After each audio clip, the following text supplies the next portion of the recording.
Dear student, हम लोग अगले चरण में चलते हैं। डाइवर्सिटी एंड इंक्लूसिविटी का अगला चरण है 1.5 strength of diversity for inclusivity. इसके अंतर्गत देखते हैं समावेशिता के लिए विविधता की ताकत।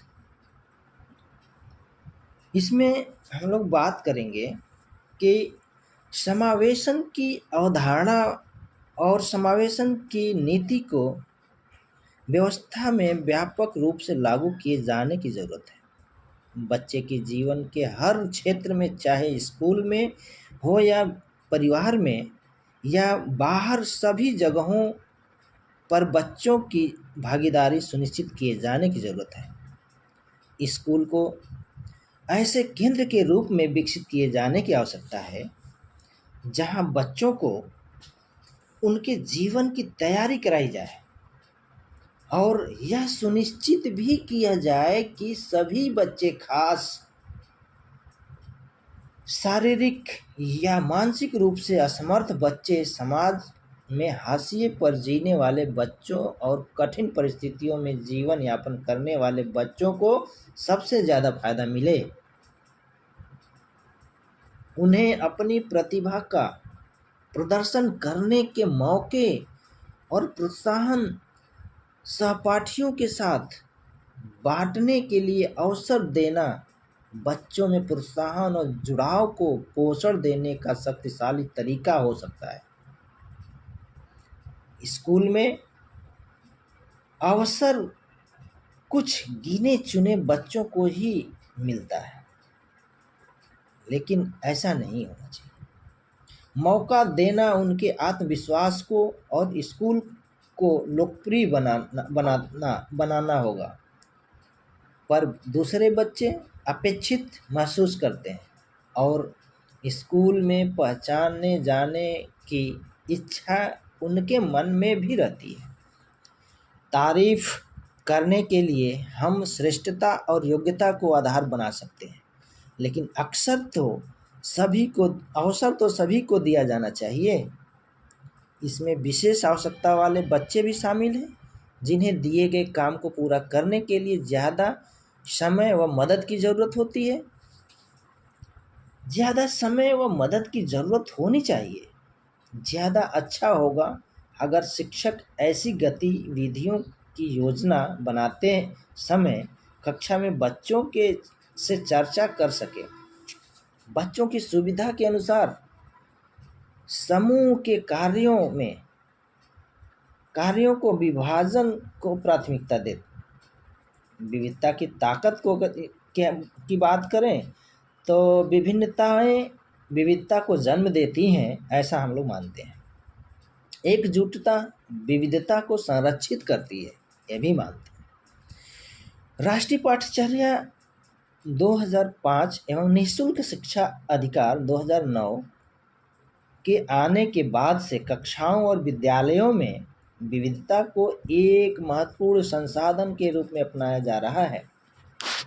हम सभी जानते हैं, विद्यालय में विविधता के उचित प्रबंधन के द्वारा समायोजन को प्रोत्साहित करने और गुणवत्तापूर्ण शिक्षा प्रदान करने आदि के अवसरों में बढ़ोतरी हुई है। अगर देखते हैं कि एनसीएफ 2005 में क्या क्या बल दिया गया है, जिसमें हम लोग देखते हैं कि समावेशिक शिक्षा का अर्थ सबको समाविष्ट करने से है। दिव्यांगता एक सामाजिक जिम्मेदारी है, इसे स्वीकार करना है। सभी विशेष शैक्षिक आवश्यकता वाले विद्यार्थियों के विद्यालय में प्रवेश को रोकने की कोई प्रक्रिया नहीं होनी चाहिए। कहा जाता है कि 0 रिजेक्शन का समय है। बच्चे फेल नहीं होते हैं, वे केवल स्कूल की असफलता दर्शाते हैं। यदि बच्चे फेल होते हैं तो वहाँ विद्यालय फेल होता है, या बच्चे फेल होते हैं, शिक्षक फेल होता है। तो इस तरह से यदि हम लोग देखें तो बच्चे को आगे बढ़ाने के लिए एक शिक्षक को अहम भूमिका निभानी चाहिए। नेक्स्ट देखते हैं, समावेशन केवल दिव्यांग लोगों तक ही सीमित नहीं है, बल्कि इसका अर्थ किसी भी बच्चे का बहिष्कार न होना है। मानवीय अधिकार सीखे और मानवीय त्रुटियों पर विजय पाए। दिव्यांगता समाज द्वारा निर्मित है, इसे जोड़ने का प्रावधान करें। बाधाएं न गढ़ें, बच्चों की ज़रूरत के साथ सामंजस्य बिठाएं। बाधाएं सामाजिक, भौतिक तथा व्यवहार संबंधी हो सकती हैं, इसे दूर करने का प्रयास करें। सहभागिता हमारी शक्ति है, जैसे स्कूल समुदाय की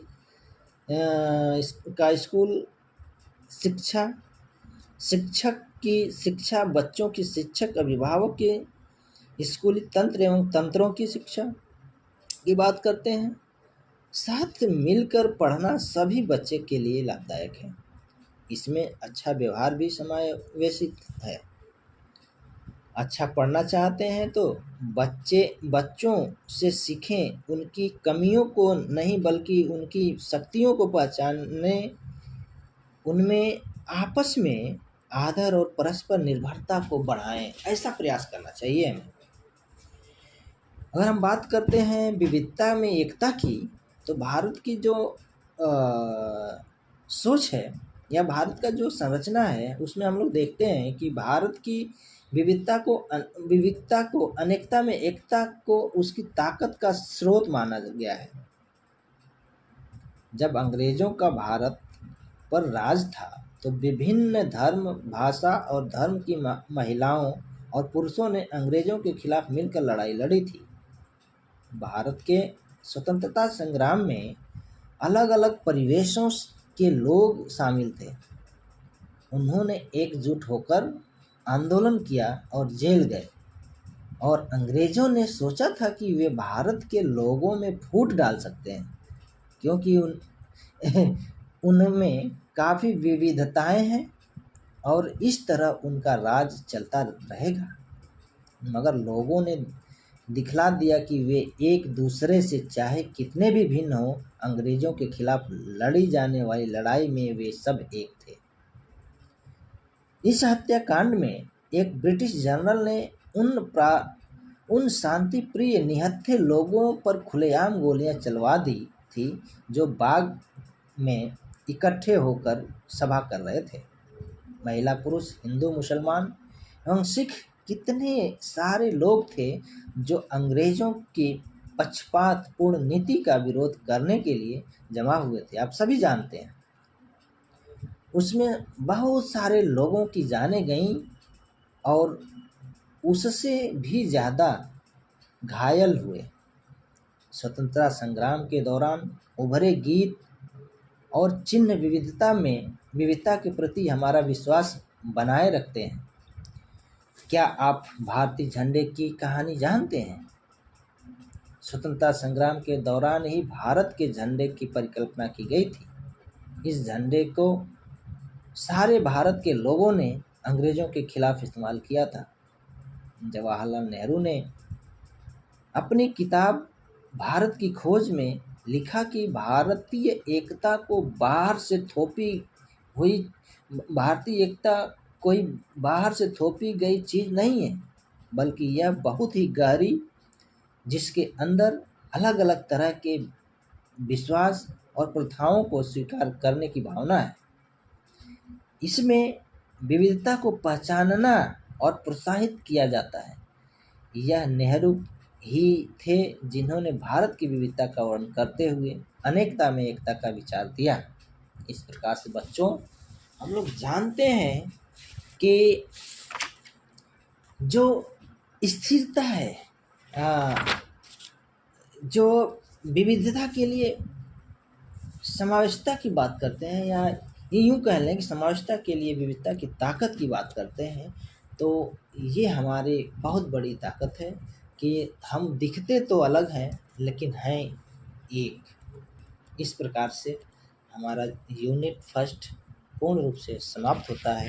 कृपया आप लोग अच्छे से इस ऑडियो को सुने और अपने तैयारियां करें। धन्यवाद।